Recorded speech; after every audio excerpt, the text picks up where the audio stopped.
Yo l'équipe, j'espère que tout le monde va bien. Bienvenue sur la chaîne de la Scalping School ABC. On est le 11 décembre et comme d'habitude, on va faire la petite market update. On va aller voir ce qui s'est passé sur BTC, Ether, Solana, Nasdaq, le Gold et on finira par le pétrole. Donc pour BTC AO. BTC AO. 15. Hier, on était dans ces environs. Je vous avais dit que si jamais on voulait repartir aussi, on était en train de créer potentiellement une petite zone de longue qui était par ici. Elle s'est faite foudroyer. Derrière, on n'a pas réussi à reprendre le high non plus. Donc l'objectif, c'était de revenir dans notre box, la grosse box de longue ici.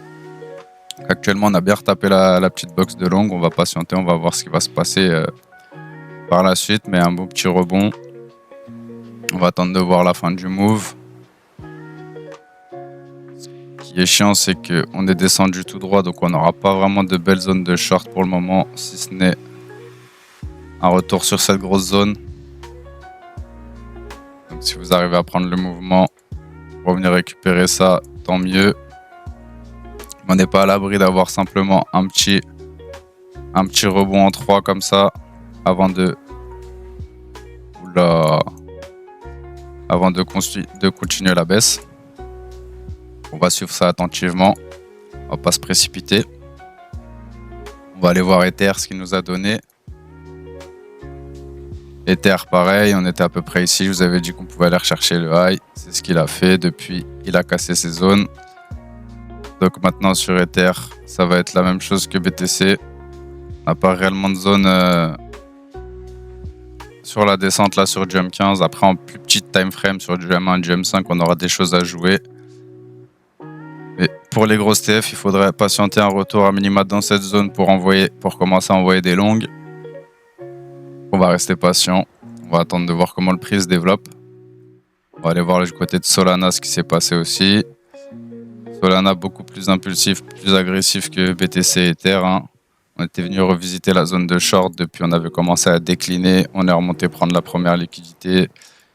On continue de drop. On a cassé notre première zone. Je vais aller voir sur du H1 si on aura quelque chose pour se rattraper.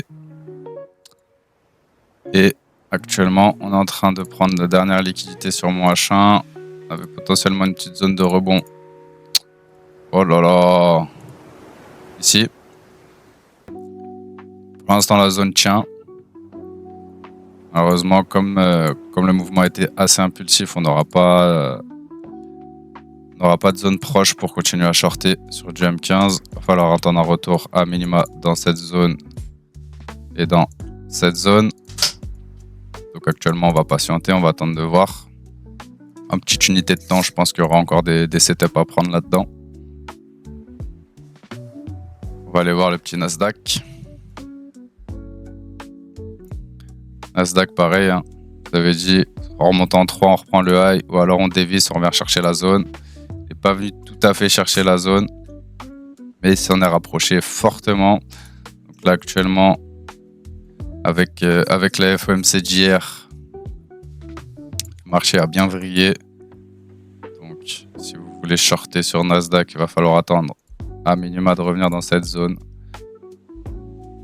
Et si vous tradez en petite unité de temps, on a déjà eu un mouvement en 3 qui s'est initié là, donc on pourrait potentiellement redévisser pour revenir dans la zone ici.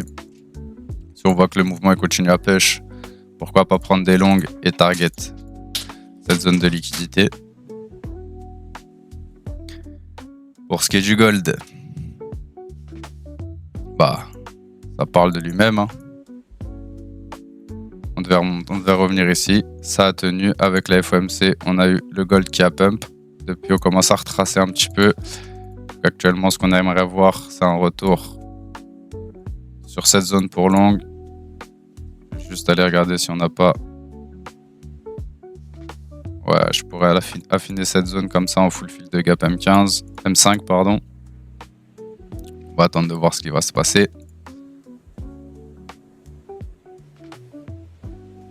Et on a du mal à reprendre ce niveau sur le gold. Donc faites attention. Attendez soit un retour ici pour commencer à long, voir ici. Ou alors attendez de voir ce qui va se passer dans cette grosse box pour reprendre des shorts. On va finir par le pétrole.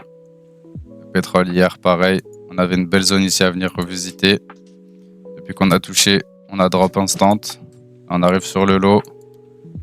Actuellement, ça va être comme sur la crypto. Hein. Malheureusement, on n'a pas de zone proche. De toute façon, quand il y a des grosses annonces comme du type FOMC, le marché part fort. Donc, il va falloir être patient pour avoir un retour dans nos zones. Je vous mets une petite zone ici en target si le prix commence à casser des petites unités et revenir là-dedans. Pourquoi pas long pour essayer de revenir là-dedans. Mais mon plan reste clairement baissier là sur le pétrole depuis avant-hier. Voilà pour ce qui est des zones du jour, l'équipe.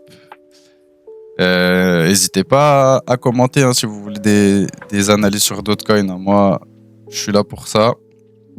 N'hésitez pas à partager aussi si l'analyse elle vous plaît. Likez, ça fait du bien, ça donne de la force. Et on se retrouve sur le Discord si vous voulez parler avec nous ou en live sur Twitch. C'est vrai qu'en ce moment, je fais pas trop de live Twitch. J'ai pas mal de choses à gérer IRL. Et de toute façon, dès que je reprends Twitch, vous aurez une notification sur Discord. Sur ce, moi, je vous dis bonne journée. Faites attention à vous sur le marché. Soyez patient, attendez le retour dans vos zones. Et tout se passera bien, l'équipe. On se retrouve demain pour le suivi des plans. Ciao, ciao!